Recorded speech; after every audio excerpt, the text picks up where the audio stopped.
mucho. A ver este Xiunza.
Gracias por la invitación.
Y yo pobre padeciendo.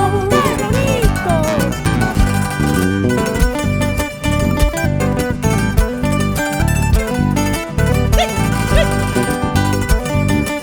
Así se baila en el cortamonte. ¡A los yankas! Toda la vida.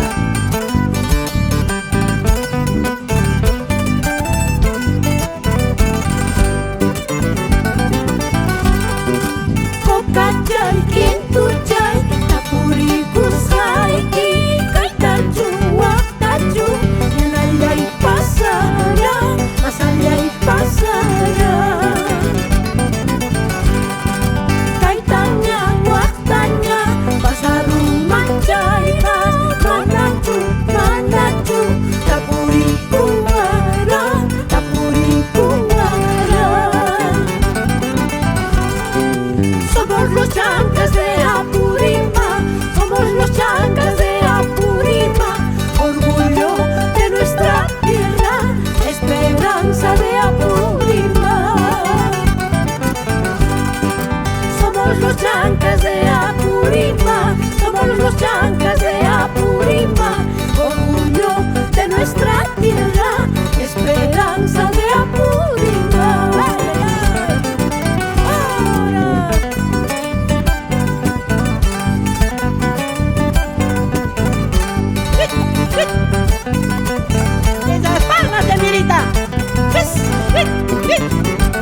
Muchas gracias por darnos la oportunidad de cantar en este escenario. Muchas gracias a Tarpuy Producciones. Los Chancas venimos del Cusco con mucho respeto a este escenario, a recibir vuestros aplausos. Entonces, estos 53 años de vida artística lo hemos hecho siempre con mucho respeto, con mucho cariño, y esto va para todos los jóvenes que están haciendo arte y música. Siempre sean cumplidos, sean respetuosos y dejen de beber alcohol para llegar a los 53 años como nosotros. Sigamos con el canto.